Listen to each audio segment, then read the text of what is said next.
Bismillahirrahmanirrahim. Ya, wahid.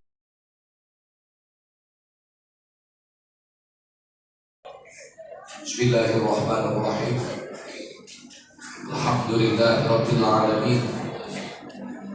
Alhamdulillahil wahidil ahadis samad. Alladzi lam yalid wa lam yulad wa lam yakul lahu kufuwan ahad. Wassalatu wassalamu ala sayyidina Muhammadin abdihil mujtaba wa rasulihil mustafa.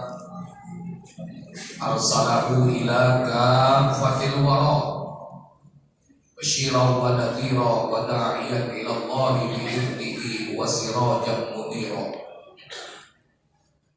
wa ala alihi wa ashabihi a'immatil huda wa masabihid duja alladhi adhaba Allahu anhum ar-rijsa wa tahharahum tathira.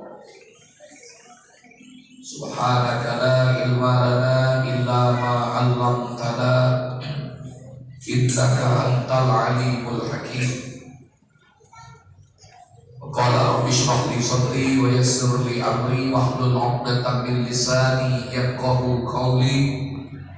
Saddid lisani wahdi qalbi bihaqqi habibin nabi sayyidina Muhammadin sallallahu alaihi wasallam. Amma ba'd. Hadratul ulama al-mukarramun wa asatidatul muhtaramun, para alim ulama, para asatiz, tokoh sesepuh masyarakat yang saya muliakan, para tokoh pemerintahan dari kecamatan, kelurahan, RT dan RW yang sempat hadir pada malam hari ini, dan yang kami hormati ketua dan seluruh jajaran pengurus masjid musyawarah serta para panitia peringatan hari kelahiran Nabi Muhammad sallallahu alaihi wasallam tahun 1443 Hijriah, dan yang sama-sama kita hormati qari kita yang tadi telah membacakan ayat suci Al-Qur'anul Karim, serta rekan-rekan kita dari baik tim hadroh maupun tim syarafal anam, bapak-bapak, ibu-ibu, hadirin wal mustami'in al-kiram rahimakumullah.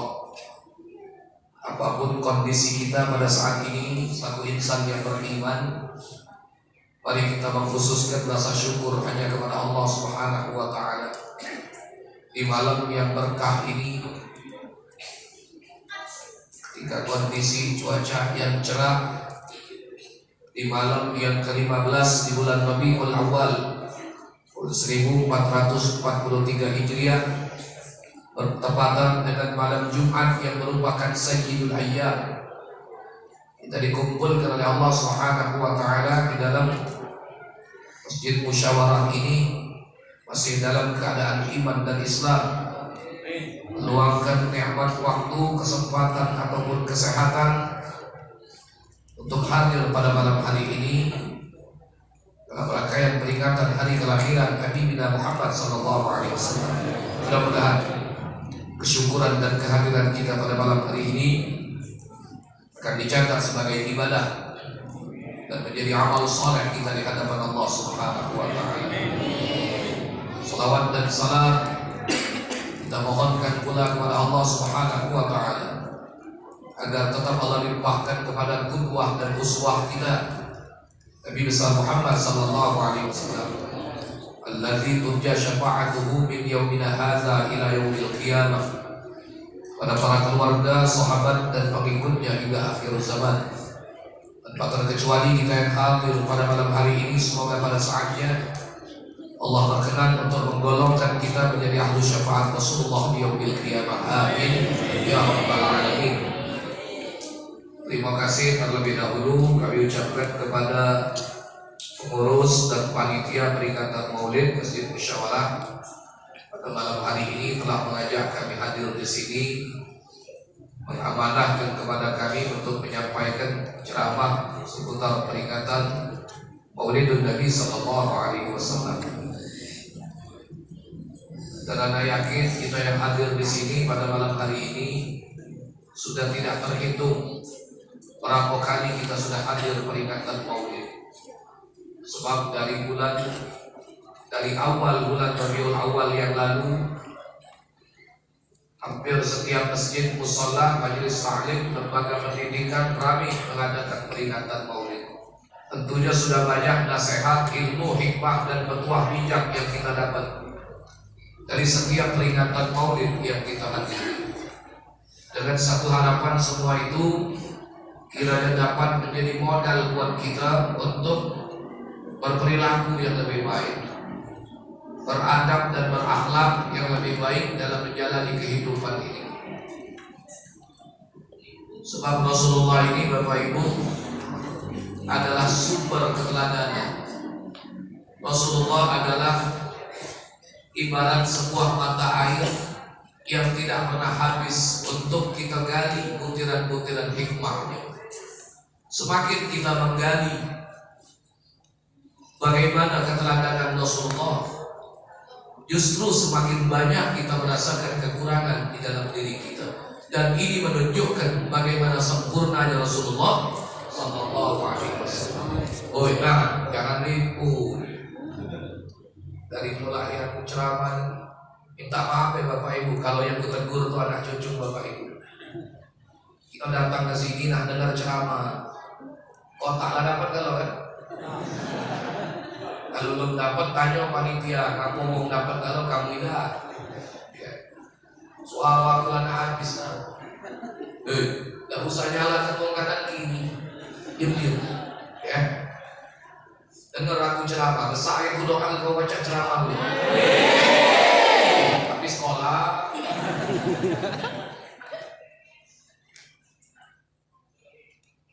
Suara aku anak habis. Jauh-jauh hari aku dipinta ceramah. Giliran aku ceramah, kamu dah ceramah dulu.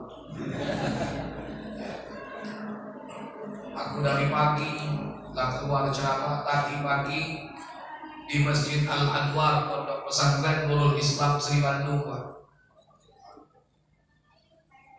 Balik sampai ke Palembang, azan asar, ba'da asar lah ceramah pula, malam kita di sini. Besok malam lah punya orang lain pula, besok pagi lah punya orang lain pula. Wah inilah cara nasib laki-laki panggilan. Iya. Wajar ketika seorang sahabat yang bernama Sa'ad bin Hashim, ba'da wafatin Nabi, setelah wafat Rasulullah, dia datang menjumpai Siti Aisyah. Dia bertanya, wahai Aisyah, bagaimana akhlaknya Rasulullah? Kata Siti Aisyah, aqra al-Quran, apakah kau sudah baca Al-Quran? Qala na'am. Ya. Nah kalau kau ingin tahu bagaimana akhlaknya Rasulullah, akhlak Rasulullah adalah Al-Quran. Maka itu para sahabat berkomentar tentang Rasulullah, huwal Quran yamshi bainan nas, bahwa Rasulullah itu adalah Al-Quran hidup yang berjalan di tengah-tengah umat manusia. Beliau adalah seorang yang lahir dan besar di dalam tarbiyah Allah Subhanahu wa Ta'ala, dapatkan pendidikan dari Allah Subhanahu wa Ta'ala. Kata siapa Ustaz? Kata Al-Quran. Al-Quran yang mengatakan. Begitu mulianya kedudukan Rasulullah, sampai Allah perlakukan beliau berbeda ketika Allah memperlakukan para nabi yang lain. Contoh, baik. Saya bicara dengan fakta, kita lihat dalam Al-Quran bagaimana Rasulullah itu dalam pendidikan Allah Subhanahu wa Ta'ala. Rasulullah tidak pernah dipanggil langsung dengan memanggil namu. Ini yang memang dinyatakan oleh Allah dalam Al-Quran. Ketika Allah memanggil para nabi yang lain, ya Adam, ya Nuh, ya Hud, ya Saleh, ya Ibrahim, ya Yahya, ya Zakaria, ya Isa. Tapi adakah Allah ketika memanggil Rasulullah ya Muhammad? Mayudan, tidak kita dapat. Ini menunjukkan kedudukan Rasulullah istimewa. Kalau dengan panggilan yang baik, Beliau pun tidak pernah memanggil sahabat-sahabat beliau dengan panggilan yang buruk.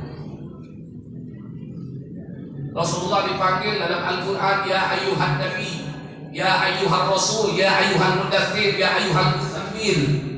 Begitu Rasulullah dipanggil oleh Allah dalam Al-Quran. Indah Bapak Ibu. Maka ketika Rasulullah memanggil para sahabat, silakan buka sekian banyak ribuan hadis Rasulullah. Tidak ada kita dapat di Rasulullah kalau memanggil sahabat dengan potongan nama. Beda dengan kita di Palembang. Tapi ada sahabat namanya Abu Hurairah, ya Abu Hurairah, ya Abu Dzarrin. Ada sahabat namanya Abdullah, ya Abdullah. Ada sahabat yang namanya Abdurrahman, ya Abdurrahman. Begitu cara Rasulullah memanggil sahabat. Itu di Palembang ini nama Abdullah panggil Dul. Nama lah bagus-bagus, Abdurrahman dipanggil Seman. Kalau badannya gemuk dijuluki Seman Bonten.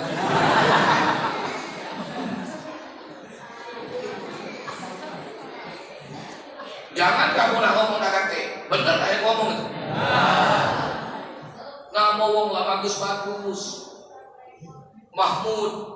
Kalau kaki agak cacat dipanggil Mahmud Kencot.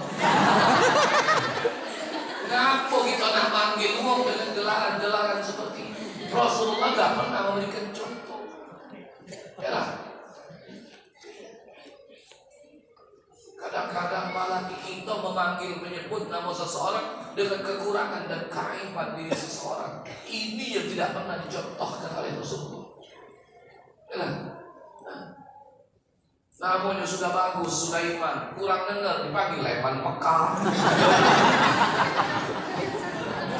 Padahal itu nama Nabi. Maka saya katakan beliau adalah orang yang tumbuh langsung dalam tarbiyah, dalam pendidikan yang beliau dapat dari Allah Subhanahu wa Ta'ala. Jadi seorang pemimpin besar yang luar biasa. Beliau dibesarkan oleh Zat yang Maha Besar, dimuliakan oleh Zat yang Maha Mulia. Tidak ada satu kemuliaan pun di alam semesta ini itu bersumber dari Rasulullah SAW. Tidak ada satu kehormatan pun yang Allah berikan pada seorang makhluk, melainkan kehormatan itu pasti bermuara dari Rasulullah. Tidak ada satupun akhlak kelakuan yang baik, melainkan itu pasti bersumber dari keteladanan Nabi kita Muhammad. Tepat apa yang dikatakan oleh Sahibul Maulid Al-Habib Ali bin Muhammad Al-Habsyi di dalam kitab Maulid Sintud Durariyah. Beliau menuliskan, "Fama min khuluqin bil bariyati mahmud illa wa huwa mutalaqan an zaidil wujud." Tidaklah muncul akhlak yang terpuji dari dalam diri seorang manusia sumber dari Nabi kita Muhammad sallallahu alaihi wasallam. Malam hari ini kita peringatan Maulid. Tadi sudah disampaikan oleh Pak Ketua, ini ungkapan cinta. Peringatan Maulid juga ungkapan syukur. Peringatan Maulid juga ungkapan kegembiraan dan kebahagiaan. Meskipun di luar sana tidak sedikit orang-orang yang melecehkan, mencemoohkan, bahkan mentertawakan kita yang melakukan peringatan Maulid. Ngapoi Maulid tafsir, buang-buang dana. Ngapoi Maulid, wong Nabi dewek tidak pernah nunjuk contoh. Ada lagi yang melontarkan cemoohan. Ngapoi Maulid, menyanjung-nyanjung Nabi dengan syair-syair dan lain sebagainya. Tidak usah bicara dalil, karena zaman medsos, zaman HP.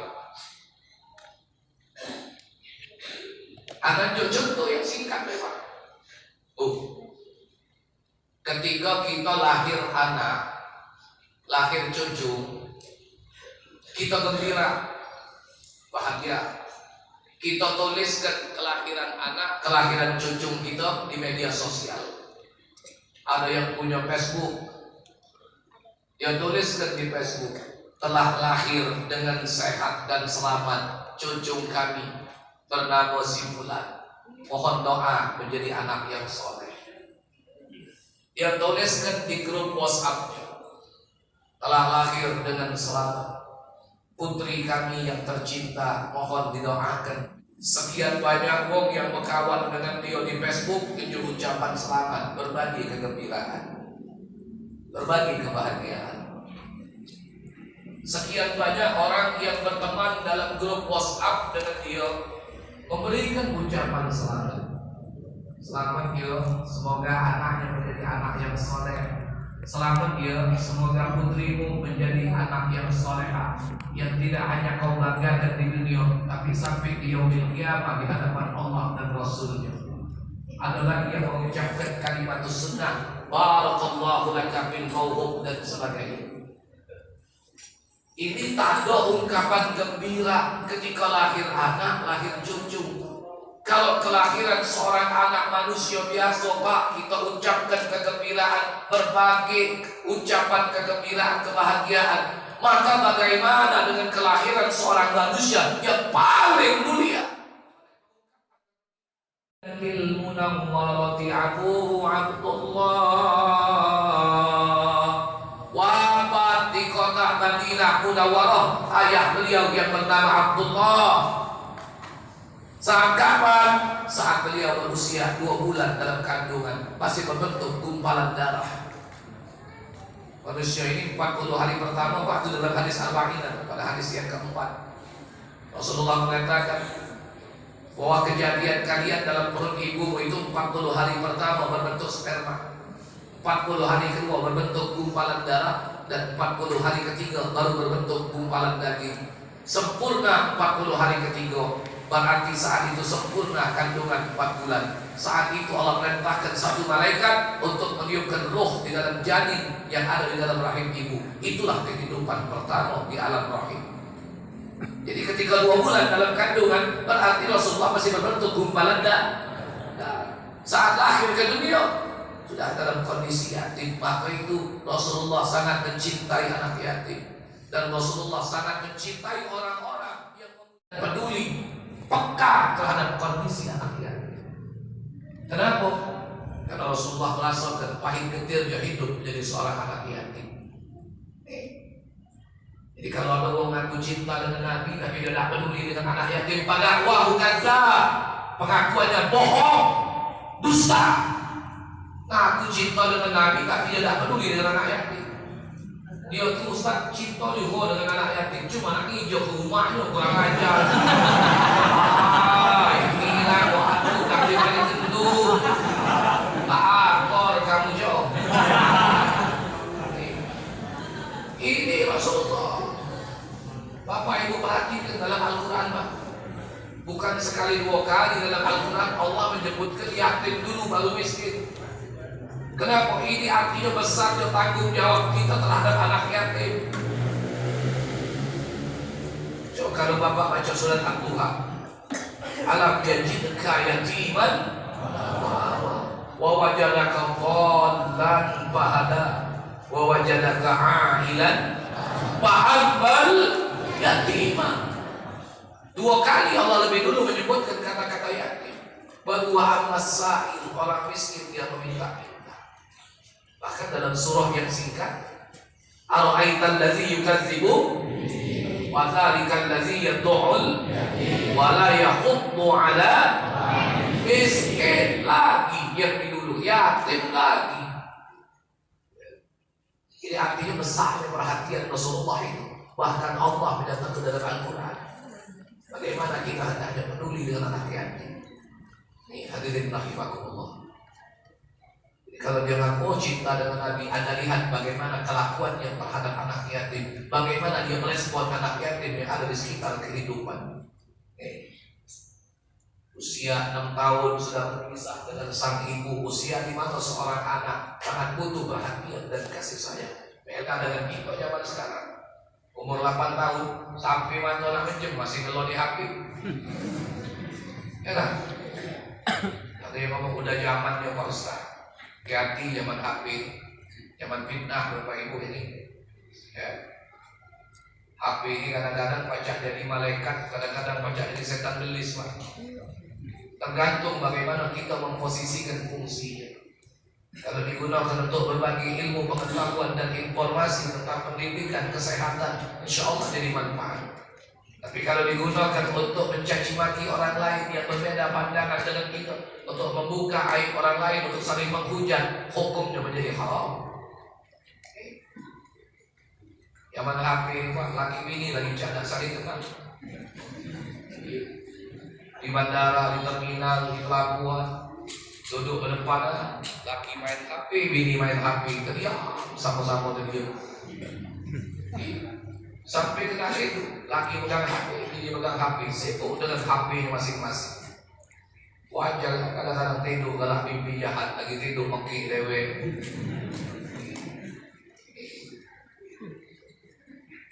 Jadi Bapak Ibu hadirin wal mustami'in al-kiram rahimakumullah. Inilah Rasulullah. Terlalu panjang kalau kita bicara tentang bagaimana satu persatu sejarah Rasulullah SAW. Tapi paling tidak malam hari ini kita sudah mengungkapkan kegembiraan kita. Kedua Bapak Ibu, kita mengungkapkan syukur kita kepada Allah. Syukur ngapo Ustaz? Bersyukur kita karena kita dijadikan lahir ke dunia sudah menjadi bagian umat Nabi Muhammad SAW.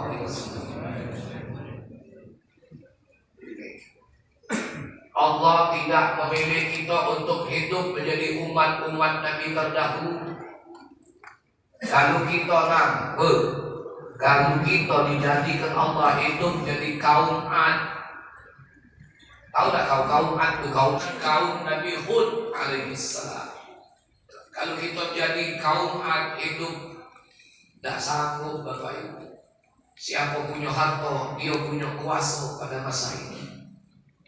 Itu juga kalau Allah takdirkan kita hidup jadi kaum Samud, tidak sanggup barangkali kita hidup di masa itu Bapak Ibu. Ya kamu yang nyedar-nyedar benteng. Kaum Samud itu kaum siapa? Tahu tak kamu di mana tempat kaum Samud? Tidak tahu. Kantor Camat Majuliki. Kaum Samud itu kaum Nabi Soleh. Keras kehidupannya. Mereka punya keahlian mengukir gunung batu, memahat gunung batu. Gunung batunya tak tua, bukan gunung batu komering. Gunung batu ini dipahat oleh kaum Samud. Kalau kita hidup pada masa itu tak sanggup, ya lah. Kita bersyukur Allah tidak menjadikan kita hidup menjadi kaum Bani Israel di masa Nabi Musa. Dengan beratnya syariat yang Allah perlakukan kepada kaum Bani Israel. Abuya Sayyid Muhammad bin Alawi bin Abbas al-Maliki, itu seorang ulama besar ahli hadis kota Mekah. Beliau menulis sebuah kitab Khasaisul Ummatil Muhammadiyah, kekhususan umat Nabi Muhammad. Apa kata beliau di situ? Umat Nabi Muhammad ini Allah Subhanahu wa taala perlakukan hukum syariatnya tidak terlalu ringan, tidak terlalu berat. Kalau dibandingkan dengan kaum Bani Israel. Kenapa? Andai kata Allah takdirkan kita hidup menjadi kaum Bani Israel, maka sungguh kita akan tidak sanggup untuk menjalankan syariat yang berat. Tahu Bapak Ibu, apa beratnya syariat yang Allah berlakukan kepada kaum Bani Israel? Satu, kaum Bani Israel Pak, kalau pakaian mereka terkena najis, mereka diwajibkan untuk menggunting, untuk memotong pakaian baju mereka yang terkena najis, tidak boleh dibasuh. Tapi tidak demikian dengan syariat yang Allah berlakukan kepada umat Nabi Muhammad. Apa nama?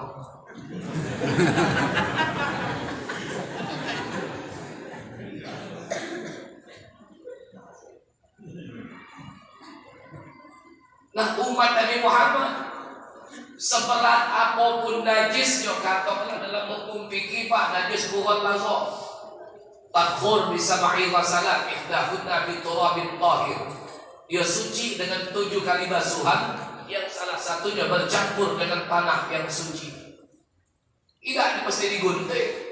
Cuma wajib dibasuh. Tapi kaum Bani Israel kena najis gunting, kena najis gunting, tak boleh dibasuh. Yang kedua, ini mohon maaf Pak, kaum Bani Israel ketika istri-istri mereka dalam keadaan haid, mereka, para suami-suami mereka itu diwajibkan oleh Allah untuk keluar dari rumah meninggalkan istri mereka. Mereka tidak boleh balik setelah mereka terlebih dahulu yakin istri mereka dalam keadaan suci. Ini syariat kaum Bani Israel. Jadi begitu istri mereka halangan, wajib keluar. Kapan balik? Setelah yakin istrinya suci. Kalau syariat ini Allah perlakukan kepada kaum muslimin umat Rasulullah, ibu-ibu banyak menangis dalu. Iya. Kenapa ada kata nangis dalu? Pak, Bu, ini contoh. Kalau syariat ini Allah perlakukan ketika istri dalam keadaan haid, suami wajib meninggalkan istri mereka, tak boleh balik. Maka bini tadi sakit gigi, anak 3 demam panas, susu habis, pampers habis, hari hujan angin ledek, kenteng bocor tadi sakit dalam. Boleh nangis dalu mau tidur. Berat. Tapi umat Rasulullah maaf, meskipun istri mereka dalam keadaan haid, mereka tetap bisa tidur sama-sama, makan, minum, ngobrol sama-sama. Cuma yang tak oleh gawe siko itu. Hujan dosa bela-bela, atau tidak?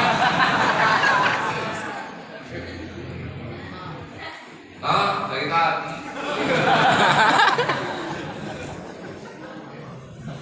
Aku ini agak besar, Pak. Kalau lagi ceramah tiba-tiba ada orang tegak nih.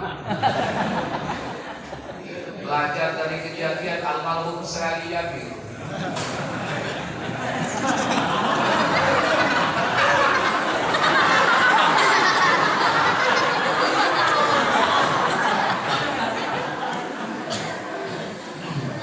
Syekh Yamin kan waktu ceramah di Lampung, lagi di pojok panggung, tahu-tahu naik kompak bercos batu jam. Iya kan? Aku agak ngeri, makanya kapan lagi ceramah tiba-tiba ada orang tegak. Sekali ini kalau aku masih ceramah, ada pula yang tegak lanjak lah mereka. Lupa jadi anak WC.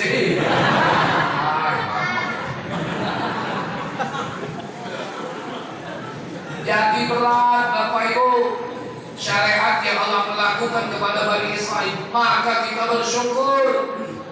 Kita dilahirkan oleh Allah, lahir ke dunia disambut azab, disambut qomat, sudah jadi bagian umat Nabi Muhammad. Kita nak aku cinta, barangkali belum apa-apa Bapak Ibu, sojok buku belum apa-apa cinta kita dengan Nabi dibandingkan kecintaan Nabi dengan kita. Nabi sampai akhir hayat Pak, yang disebutnya umatku, cuma umat inilah adalah kurang ajar, tak tahu diri. Nah, ini Bapak Ibu, kadang-kadang ajaran Nabi dia lecehkan, dia cemoohkan. Dengan sunnah Nabi kadang-kadang dia anggap sepele. Kalau kita ajak gawe ke sunnah, jawab, sunnah juga udah Pak, udah dosa kalau nggak digawe. Jangan Anda ngomong seperti itu. Tolonglah, jangan lagi kita ucapkan kalimat seperti itu. Ayat sunnah itu kan kalau nggak digawe tidak apa-apa, tidak dosa. Jangan. Ya. Rasulullah itu pemimpin dunia akhirat, Bapak Ibu. Jangan kita mencemooh sunnah Nabi. Kalau Anda tidak mampu melaksanakan sunnah Nabi, akuilah dengan bijaksana, akuilah dengan kekurangan. Kalau Anda ditanya, kenapa Anda tidak puasa sunnah, jawablah dengan bijak, aku belum sanggup, cuma baca sekali-sekali baik. Kaget kalau aku sanggup, insya Allah aku kepengen juga ngamal ke sunnah baca kamu. Kenapa? Ini dengan congkaknya ngomong sunnah agama itu sudah tidak dosa. Kalau Nabi masih hidup ke depan, macam-macam. Ya. Siapa yang jadi Pak RT sih? Tunjuk tangan. Ada Pak RT? Ada Pak RT? Ada? Nanya ayahku. Nanya Pak, yang jadi Pak RW mana? Ada Pak Lurah sih? Ada Pak Jawa? Aku nanya wae. Sekarang kita jengok pimpinan yang terkecil dalam lapisan masyarakat RT, Pak. Setiap hari Jumat pagi, Pak RT keluar ke surat edaran.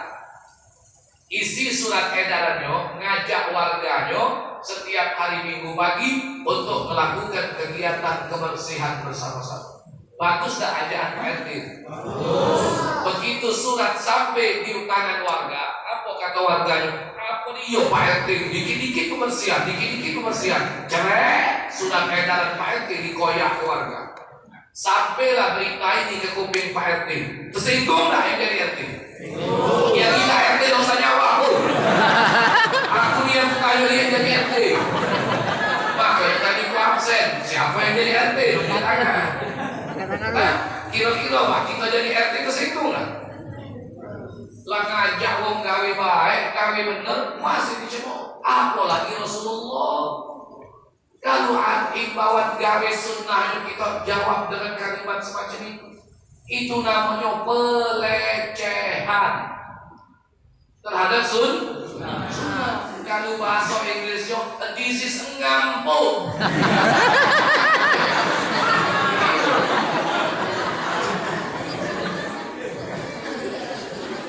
Ya model main nggak ngaku cinta dengan nasi kok lagi.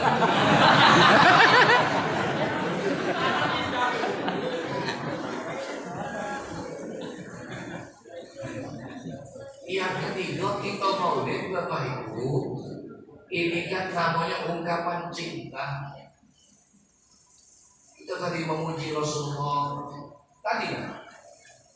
Bagaimana figur Rasulullah, cuma gitu, kadang-kadang tidak tahu artinya Pak apa yang kita baca tadi waktu manggung.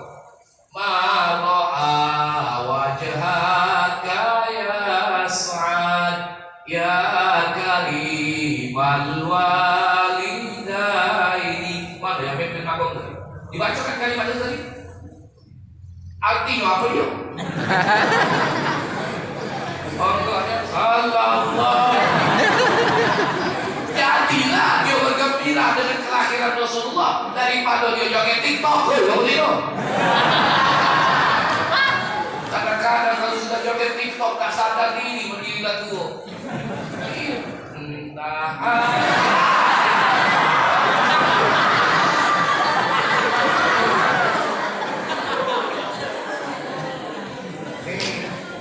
Apa arti kalimat itu? Ini Rasulullah Mara'a wajhaka ya Sa'ad ya karimal walidaini. Soal aku jahat Pak ya Pak. Man ra'a wajhaka ya Sa'ad, siapa yang melihat memandang wajahmu wahai Rasulullah, yas'ad, gembira. Dalam ilmu sharaf ini namanya fi'il mudhari'. Fi'il mudhari' ini maknanya istimrar minas zaman. Artinya karena kemuliaan Rasulullah, ketika dia memandang Rasulullah, kegembiraannya itu bertambah, bertambah, bertambah dan bertambah. Ini kemuliaan Rasulullah. Juga pejabat Ya, RT, wahai manusia, yang mulialah kedua orang tua dengan sebab kelahiran. Beda dengan kita, baru datang orang ingat, nah malah, muncul dulu wajah ini, baru datang lakukan orang ingat gitu ya. Maka kita bagaimana mencontoh Nabi agar kita menjadi orang yang bisa menggembirakan orang lain, menyenangkan orang lain. Menyenangkan orang lain itu tidak harus dengan harta Pak, tapi ada yang lebih utama. Apa itu? Dengan ilmu. Orang dimanapun kalau berilmu, insya Allah Pak, dia bisa menjadi solusi bagi orang lain dengan ilmu. Maka itu belajar ya adik-adik yang hadroh Pak, itu juga jangan kamu buang-buang. Tapi begitu ditanya apa arti yang Anda baca, kadang-kadang tidak tahu, tidak paham ya. Apa salahnya kalau dibaca artinya, terjemah dari kalimat yang dibaca. Oh nah, jadi orang berilmu ini mulia. Hidup kita ini Bapak Ibu, raih kita ini diawasi orang banyak Pak, karena ilmu Pak. Aman dakati ilmu siapa nak awasi raih kita? Cuma karena ada ilmu. maka derajat diangkat oleh Allah. Hidup kita dihargai oleh orang banyak karena ilmu. Menilmu nak siapa nak noleh ngawasi raya kita pak ini tunjukkan keberkahan ilmu. Allah yang janji yarfa'illahu alladhina amanu minkum walladzina utul ilma darajat. Ini janji Allah. Pakai ilmu dorek dulu. Itu kenapa dibariskan kasroh jawab syarat ala maqablahu atas kalimat sebelumnya. Allah mengangkat derajat orang-orang yang beriman dan orang yang beramal soleh, orang yang berilmu dengan kelebihan beberapa derajat. Ini janji Allah. Kita rasa jauh-jauh apa itu? Baca ilmu kampung luar biasa, tapi kampung nggak mau.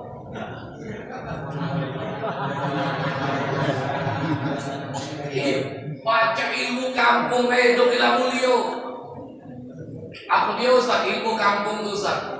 Mimpin muka Fatihah, baca mimpin Yasin, baca mimpin tahlil, baca maca maulid, mimpin marhaban, peresmian namo, baca maca khutbah nikah, baca doa pengantin, baca sholat jenazah, doa mayit sampai talqin ke kubur. Jadilah itu. Nengalai itu pak itu kaki lokanya kamu makan belakangan. Cayo.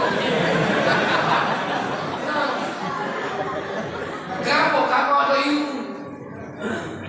Cuma ilmu nak kaki. Hai, nak makan duluan. Nak kawan. Kau siapa nak makan duluan? Bodoh makan. Apa nak ngandel ke nasib pula? Tercendok-cendok, terkudak-kudak, cendok dikuak minang kuasa itu. Kapan boleh gulu dengan pala? Coba kalau hidup ada ilmu, macam mimpin Yasin, mimpin tahlil, subhanallah. Minta Pak duluan makan. Alhamdulillah, berkat ilmu. Berkat ilmu. Bagi tahlil Pak, duduk lagi ke di bawah. Kalau ada ilmu, tarik-tarik kok, naik, oh yuk cepatlah ke ujung, aku kaki mimpin tahlil, kau tuh lah mimpin. Ditarik kok, naik ke ujung, karena ilmunya macam mimpin tahlil. Cuma ilmu nak kaki, baru namanya sentak kawan, duduk sini lalu, baru namanya ada sentak kawan, duduk di bawah. Baru naik, urung, sentak kawan, tahu tak nak urung itu? Bahasa Arabnya al-juga wal-getul. Baru naik, lah sentak kawan, aku dah juga duduk. Mamang itu bapak ibu kan baca ilmu kampung, belum undang yang lain. Mamang itu dulu diundang. Assalamualaikum Bang Ji. Waalaikumsalam. Ngapain lagi Bang Ji? Malam besok tuh malam Jumat, aku di rumah nak baca Yasin tahlil, nak doa kebak. Aku dah ngarep orang lain Bang Ji. Aku minta tolong Bang Ji lah kagak mimpinnya baca doanya. Pokoknya aku belum undang orang lain Bang Ji. Bang Ji duluan yang undang. Aku harap yang Bang Ji jangan tak datang. Jual mahal dulu Bang Ji. Agak ini nggak jadwal dulu ya.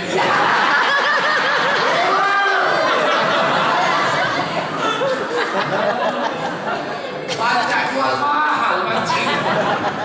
Makin ngomong aku juga jadwal dulu. Cakap iya, cepat kapan. Tahu tak cakap kapan? Bahasa Arab at-taqoan. Apa dia bahasa Arab?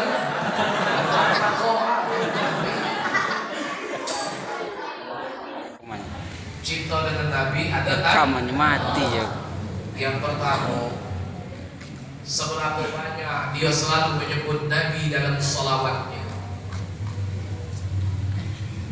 Ukuran manusia cinta apa itu? Kita tidak usah mengukur diri orang lain Pak, tapi mari kita ukur diri kita. Sudah berapa banyak hari ini kita bersolawat kepada Nabi? Semakin banyak orang bersolawat berarti menunjukkan semakin besar tanda kecintaan dia kepada Nabi. Berarti sebesar itulah kecintaan Nabi untuk diri dia. Kan dalam hadis Nabi mengatakan, aqrabukum minni yaumal qiyamah aqrabukum aksarukum alayya salatan. Orang yang paling dekat dengan aku di antara kalian pada hari kiamat adalah siapa orang yang paling banyak bersolawat atasku, kata Nabi. Solawat, macam-macam para ulama mengajarkan kita untuk bersolawat. Ada yang tujuannya tadi untuk ilmu, ada untuk sampai hajat, untuk minta kesehatan dan kesembuhan, ada yang biar hafalannya kuat. Macam-macam kaitan solawat yang diajarkan para ulama. Tapi intinya solawat itu adalah ungkapan kecintaan kepada Nabi. Kalau Allah Ta'ala sendiri bersolawat kepada Nabi, malaikat bersolawat kepada Nabi, maka bagaimana kita yang pada saatnya mengharapkan syafaat Nabi? Kau jangan dianggap sepele perkara solawat. Ini baca solawat untuk sholat waktu tahiyat Pak. Berarti kapan tidak sholat, tidak solawat pun itu Pak. Ini apa itu? Aku tak sedih gitu. Kedua, orang yang cinta Nabi, Bapak Ibu, lihatlah bagaimana sunnah Nabi dalam dirinya. Kita tidak usah bicara sunnah yang berat-berat Bapak Ibu, tapi mari kita tanya sunnah yang sehari-hari kita lakukan dalam kehidupan kita, dalam aktivitas kita. Kata Guru cerita sunnah yang berat-berat, kalau yang ringan masih banyak kita abaikan dalam kehidupan kita. Hidup, makan, minum, berpakaian, itu tanya diri kita. Itu usah tanya yang jauh-jauh. Itu Nabi mengajarkan berwudu, miring kanan, menghadap kiblat. Kama yuja'ul mayyit bil lahdi, sebagaimana dibaringkan mayit di dalam liang lahannya. Nah, waktu itu sama pecah orang mati. Beda orang tidur dengan orang mati cuma sikok Bapak Ibu. Apa dia? Turun naiknya nafas. Kalau lolos sama memang lolos. Nah, orang tidur dengan orang mati kamu tanya lah. 2 tambah 2 tidak jawab dia. Di mana bedanya Ustaz? Turun naiknya lah nafas. Maka itu tidur Nabi ngajarkan wudu, miring kanan, ngadep kiblat. Awalnya baik lah ngadep kiblat tu, malah ketidur, tercakap kalau sadar lagi juga. Maka kita tidak melok Nabi kalau tidur Bapak Ibu, makanya jangan heran kalau mimpi jahat, lagi tidur mekik dewe. Iya. Bahkan mimpi pun Nabi ada adabnya Pak, ngajari. Kalau mimpi baik uji Nabi memuji Allah, kalau mimpi jahat falyasta'iz billah, minta berlindung kepada Allah. Sunat ucap ta'awuz, sunat berubah posisi tidur, sunat baca doa. Allahumma inni a'udzubika min sayyi'atil akhlaq wa min a'mali syaitan. Itu doanya bacaan kalau mimpi jahat. Sudah itu sunat isyarat berludah 3 kali. Isyarat berludah 3 kali ke kiri, bukan berludahnya, awas jangan gagal paham. Isyarat berludah, Pak ini Pak. Isyarat berludah, lantak Bapak itu salah pendengaran. Sangkot yo, sunat berludah 3 kali kan payah bibi itu lah. Kapan pagi bibi nangis ya Allah Ustaz. Pejabat kecamatan, kepolisian, aku lagi tidur 3 kali dari berludah. Tahu lah dewe, ludah waktu itu Pak.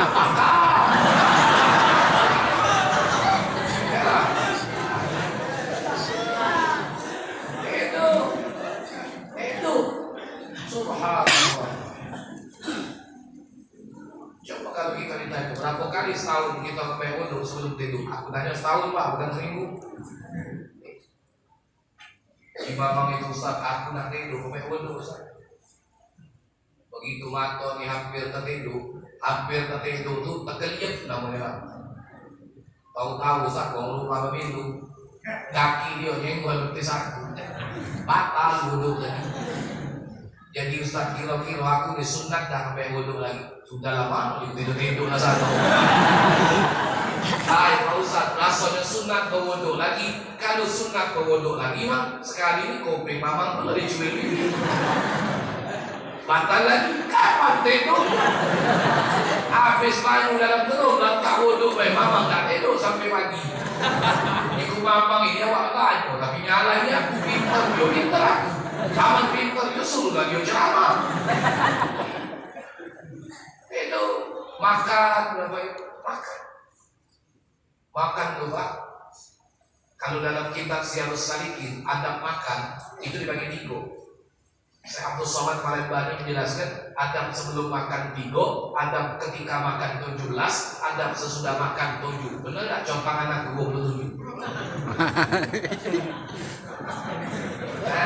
Ya ketawa-tawa juga, saudara kan compang. 3 sama 17 sama 7 berarti 20 tuh. Adab sebelum makan 3. 1 tafsirul yad. Sudah. Kedua, nah ini yang langka Bapak Ibu. Nabi ngajarkan kalau nak makan siap ke piring kecil untuk mewadahi garam halus. Sudah basuh tangan, ujung jari kita lihat. Terserah nak 5 jari atau 3 jari. Letakkan ketiga ujungnya nih di permukaan garam tadi. Kecup. Itu vaksin yang luar biasa. Nabi ngajari Pak. Kalau 5 jari, pilih 5 jari. Ada pula yang mantap. Nabi itu kan Ustaz makan 3 jari, kakek dua belum telan. Nabi kan 3 jari, 3 jari Nabi itu makan Nabi itu kurma dengan roti gandum. Kalau kamu maju nasi 3 jari lebih Maka itu dalam kitab Risalatul Mu'awwalah Al-Habib Abdullah bin Alawi Al-Haddad menjelaskan wa idza akatta ruzza fala ba'sa bi khamsati asabi. Kalau yang kau makan itu nasi, tidak apa-apa dengan 5 jari. Tapi ada cara 5 jari itu dijemput bukan dalam mulut. No. Itu toma ada bunyi. Pernah ada kamu yang mau makan 5 jari? Toma. Toma itu nanti 3 huruf je. To, mim, ain. To huruf kunci besar. To, besar huruf. Kedua ada huruf mim. Mim itu bolong. Segala wadah kalau sudah bolong biar diisi penuh, tidak bakal penuh. Ketiga ada huruf ain. Huruf ain, mulut mangap terus kaki mingkemnya. Huruf ain mangap. Mangap terus. Mangap tu bahasa Perancis yang kau tak.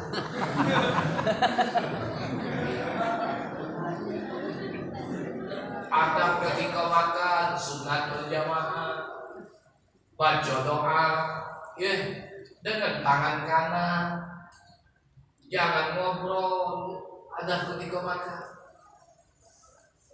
Kemudian makruh hukumnya kalau kita meletakkan lauk lebih dari 3 macam di piring nasi. Tapi Ustaz, aku ini kepengen juga makan yang lain. Habiskan dulu semacam yang ada, sehingga jumlahnya jadi 2, baru nambah yang lain dulu. Itu cara makan jangan laju garut centong gado-gado. Nah ini Pak, cara makan. Apalagi zamannya sudah hebat ini, zaman dunia kerok ini Bapak Ibu makan.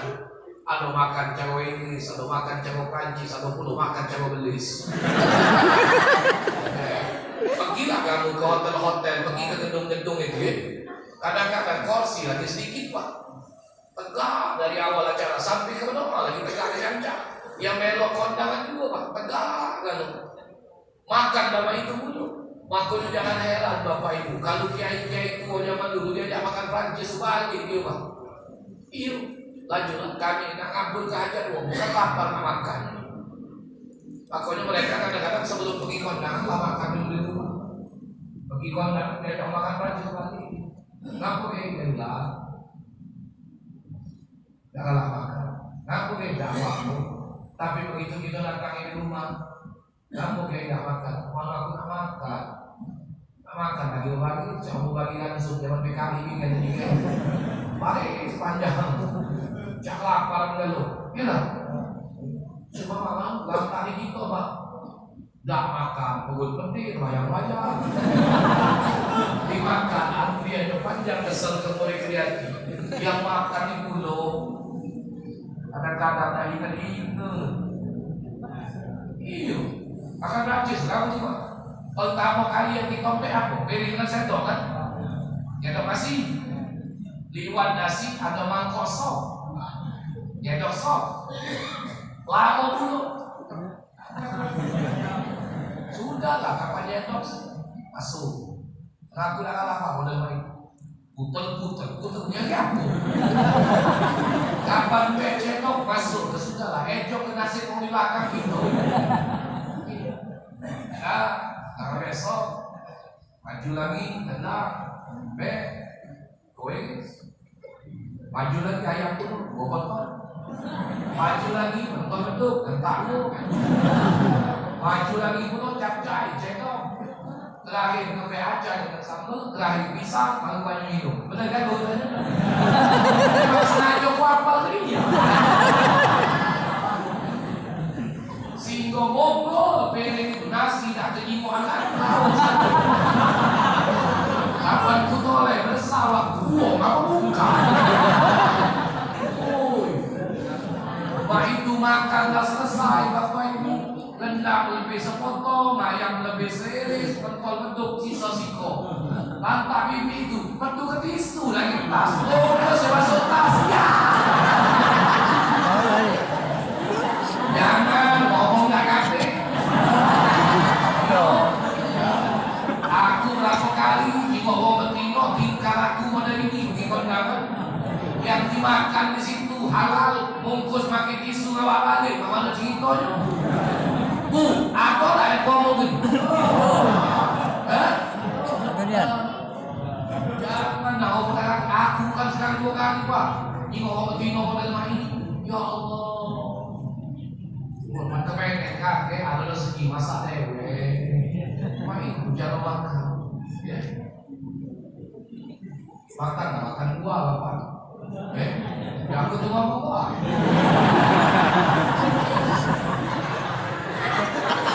Kalau yang kamu makan, diam dulu.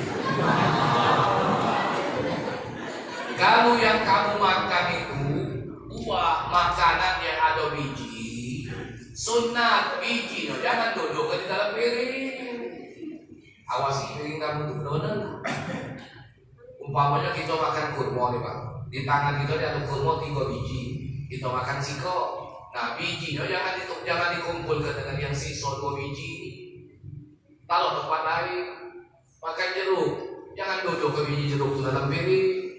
Kalau ke tempat lain, dan kita juga jingkok lah. Aman memang jeruk itu kalau kau depan kita, kira-kira untuk kita lanjak ke. Baik. Percaya ini karena kalau untuk kita di masjid laju, bismillah. Ini oleh aku masih cerapa becak malu-malu, aku balik lebay lalu lalu maju dikit usah jujur wow anak kecepatnya makan ya lah apa aku emang rezeki sama-sama di masjid laju cuma iyo sadar rumah beda.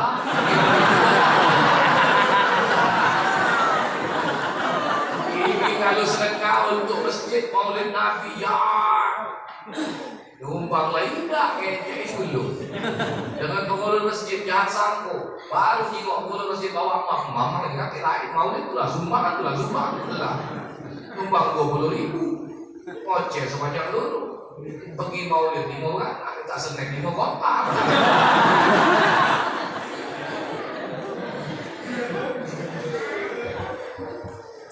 Manusia ini Pak kadang-kadang ya, apalagi zaman medsos ini Pak sedekah mie sekertus difoto upload di Facebook berbulan-bulan gambar mie sekertus itu terpampang di Facebook. Nah itulah kalau sedekah nih ya, zaman Facebook ini zaman WhatsApp ini Pak macam-macam kita memang tidak macam menuduh Bapak Ibu tapi terkadang dengan medsos ini kita sudah menggeser niat ibadah yang semestinya untuk Allah akhirnya untuk jadi ketenaran dan popularitas. Apalagi zaman pencitraan, waduh. Jadi kalau Bapak Ibu nanti ngomong baik, jangan jingok dia sedekah jauh dari rumah. Kalau nanti ngomong baik, jingok lagi dulu dalam rumah tangga. Kalau dengan anak bibinya baik, dengan dulunya baik, dengan keluarga tetangganya baik, di luar rumah dia sedekah berbuat baik, berarti memang ilmu baik Pak. Kadang-kadang ada boleh pakai ilmuwan Bogor biar kekol asal. Gila ketemu kawan Pak di pasar diajak makan lagi.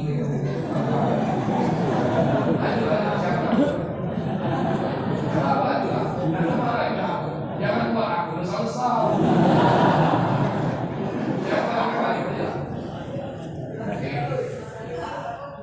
Ketemu kawan di pasar, diajak makan, diajak minum, diajak kopi, dibeli rokok, dia ongkos balik.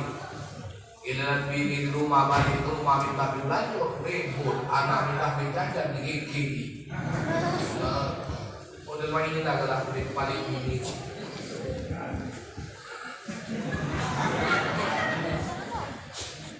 Jadi ada cerita apa itu? Cerita laki lipnya Pak. Kalau bini minta belanja dia ribut, anak minta jajan dia marah. Sekali hari Bapak Ibu, waktu itu lakinya pergi, sorokan lakinya di muka bini, tahu tak sorokan? Bahasa al-laci.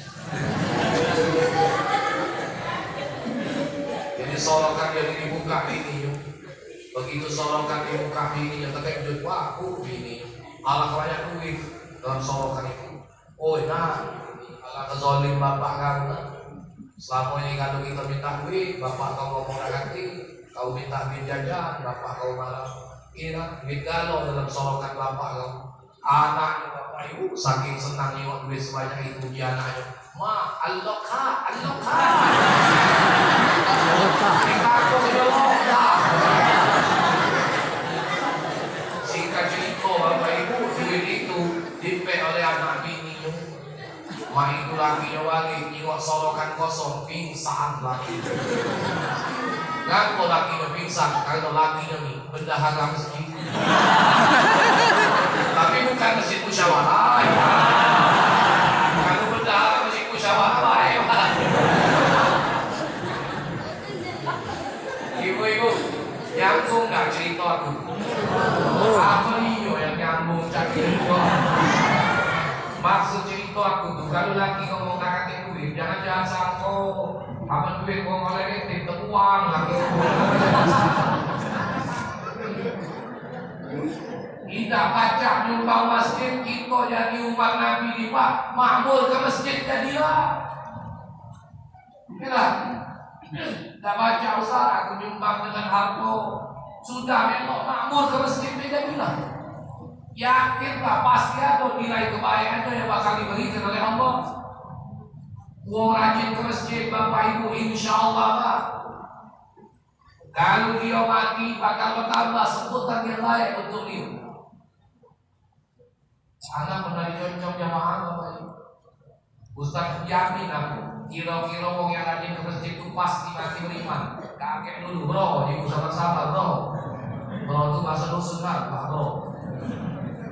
Aku juga tak bacanya nih. Sebab urusan mati beriman itu bainahu wa bainallah, urusan antara dia dengan Allah. Tapi kalau dia rajin ke masjid, ibadah di masjid, dalam hadir majelis di masjid, hadir juga zikir di masjid, kalau dia mati, insya Allah akan nambah sebutan yang baik untuk dia. Bukti kenapa tidak percaya? Kalau aku bohong besok seterusnya, Bapak Ibu bertemu aku tunjuklah ayat di depan rumahnya, Ustaz pembohong. Kalau rajin ke masjid, begitu dia meninggal, diumumkan di masjid, inna lillahi wa inna ilaihi. Apa kata jamaah? Oh, bapak yang galak sholat di situ meninggal. Ya Allah, ampunilah ya Allah. Rajin Ustaz, bapak itu sholat di masjid sini. Kadang duduk di samping kanan, kadang duduk samping kiri, kadang duduk di tengah. Pokoknya dia tuh sholat di masjid sini lah Ustaz. Enteng mulut manusia dijadikan oleh Allah untuk menyebut kebaikan ibadahnya. Dan pajak dibayar Bapak Ibu. Pajak dibayar. Tapi Allah jadikan mulut manusia enteng menyebut kebaikan. Dia tuh Pak Ustaz hadir terus kalau Ustaz majelis. Kalau Ustaz ceramah walaupun terlambat Ustaz dia tuh hadir terus. Meskipun duduk di belakang Ustaz, mata macam palak tunduk, badannya dan kaki tunjuk, untuk gak bawa punya kosong. Ya Allah, mau nak buat, mau nak nyender lah. Tapi maaf tidak pernah masuk masjid. 10 kali lah diumumkan masjid musyawarah itu. Inna lillahi wa inna ilaihi raji'un. Begitu kita tanya siapa meninggal, seluruh jemaah geleng kepala. Tahu tak benar masjid. Bukan MC, aku di Jawa sampai jam terserah. Oh, baik ya. Bapak Ibu, kamu tuh dari mulai aku ceramah tadi, kamu tuh ngawasi rakyat, kamu dah nengok kaki aku. Malah kanan aku di kiri, malah kiri kanan, ecek-ecek wae Pak, aku tuh maju sana sini uang selang.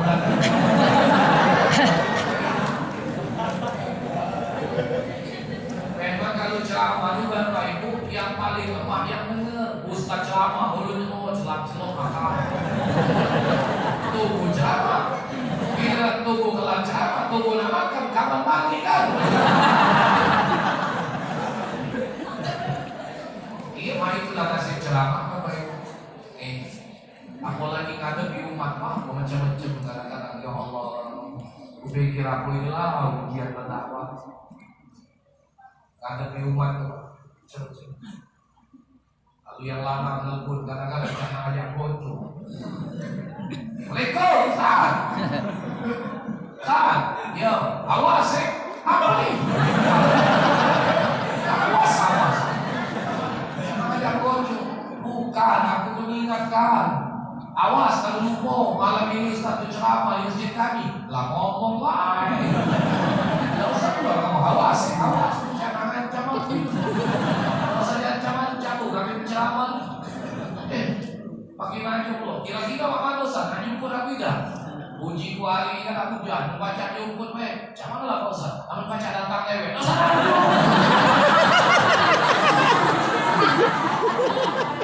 Ngomong ya Ustaz, minta maaf kami dah jemput selesai. Tapi alhamdulillah masjid ini malamnya aku jemput inyo. Kata ibu-ibu kadang-kadang ya Allah. Nah, dia ngomong balik-balik lewat.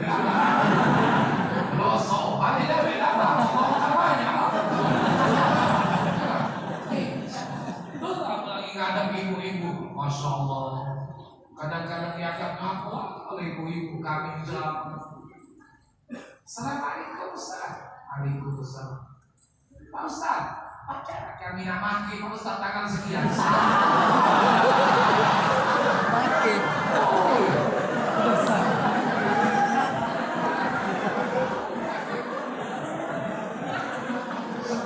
Hatiku dengerin. Makanya bukan karena aku pikir Pak aku mainlah kasih kami lagi-lagi panggilan itu. Jangan Bu, kalau telepon Ustaz pakai bahasa itu tuh. Bahasa pacar kami nak maki Pak Ustaz. Bukan baul-baul barang saya. Ngomong Pak Ustaz, Assalamualaikum. Kami ini dari masjid A. Aku ini ibu A. Nama hajat minta ceramah tanggal sekian, jam sekian. Kira-kira baca dah Pak Ustaz, ngabul kenyum. Dingin juga. Ini baru Assalamualaikum. Nak maki. Karena ini banyak berhadapan dengan ibu-ibu juga. Jadi macam-macam kadang-kadang calon. Niatnya itu bagus, cuma bahasa. Aku tadi sudah nak lebih Pak ceramah, aku tambah panjang ini.